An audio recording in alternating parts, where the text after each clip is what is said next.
Picture this for a moment. There's a high school senior by the name of Connor. He has a part-time job at a local fast food joint. He is very diligent about getting his homework done and on time, and showing up to work early. One of his favorite things to do is to sleep in and lay in bed scrolling endlessly through his phone on his days off. But there's something inside of him, something he can't shake the feeling of, and that is regret. The regret of having done nothing all day. Even on the days where he doesn't have work, school, chores, or any obligation. Even on the days when he earned it, he still feels guilt. Overall, he is very productive. Always has his homework done ahead of time, always at work 15 minutes early, and never has to get bothered about chores because he does them all the time and without hesitation. So why does Connor feel guilty about having done nothing all day? Now you might be thinking, this sounds nothing like me. But my guess is, if you're not like Connor, then you most certainly have felt guilt on the days in which you have nothing to do and that's all you do.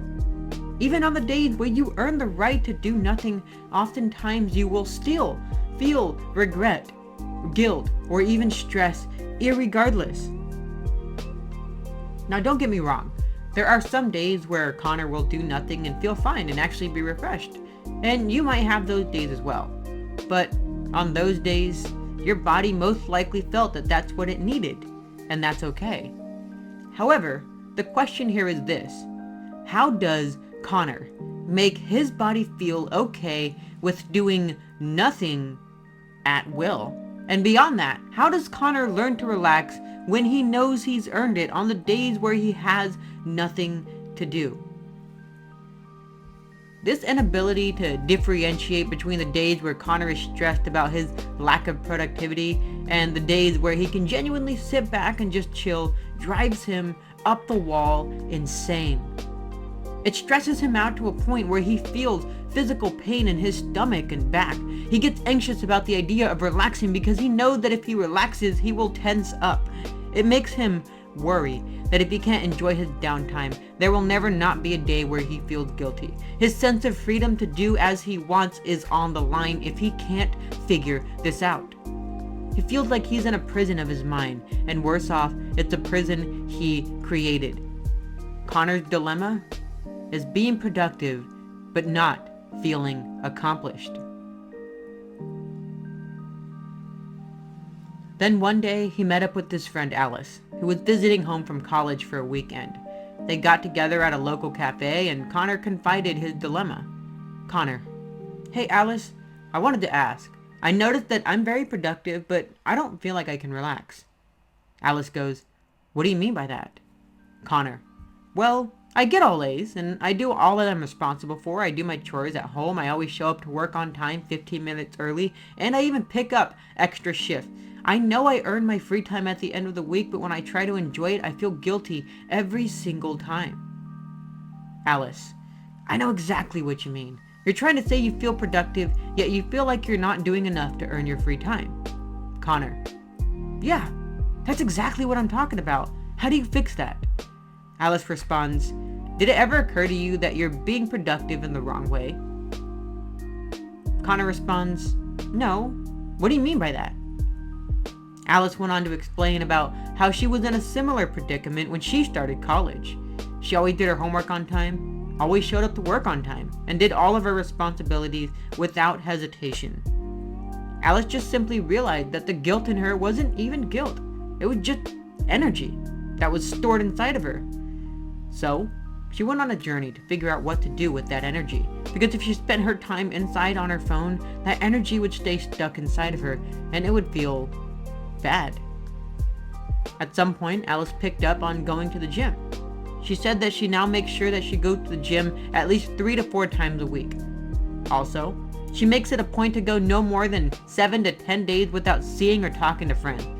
And at least once a month to stay up super late on purpose to try and make it through the following day, despite how challenging it could be. And Connor goes, wait a second.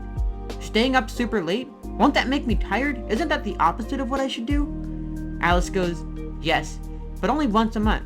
You need to shake things up and keep it interesting, because you can't always rely on routine to feel productive. Alice continues, you see, you can be productive and do all that is expected of you, but if you aren't productive in the way you want to be, you won't be satisfied with the work you do. You have to make time to also be productive in doing the things you want to do and not just the thing everyone else tells you to do. Connor sits back and he thinks for a moment. I think I see what you're trying to say. And Alice just says, good. You see, free time isn't just the free time, the freedom to do nothing. It's the freedom to do what you want and need to do for your own benefit, not just the benefit of others. They finished catching up and Connor took Alice's words to heart. He went out and found a local gym, and with some of the money he saved, he got a membership. He would start going about 2 to 3 times a week, and on the weekends, he would, to the surprise of his friends, call them up and ask them to hang out more. He even loosened up about homework, and to his surprise, his world didn't end. On his off days, he would take that time to go to the gym.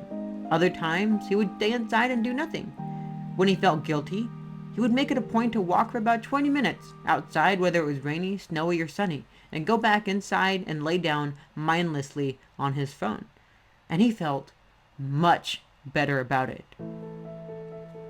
As a result, Connor became more fun, more playful.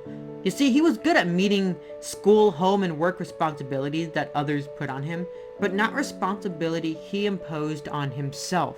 He needed discipline.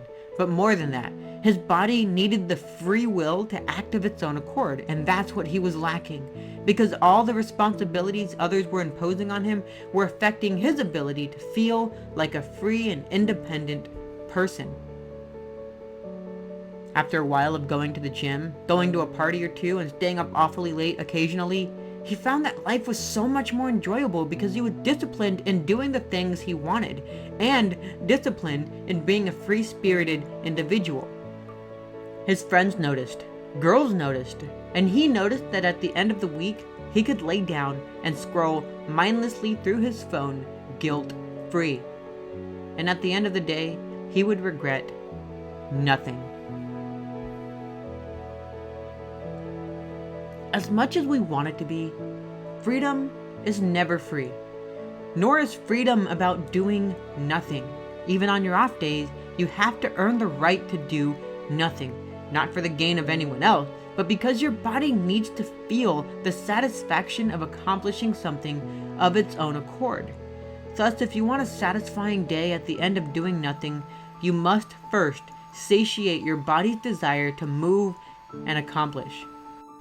As one of my favorite authors liked to say, discipline equals freedom. If you want to be free, you must have discipline. If you want to be free, you have to resist it with discipline.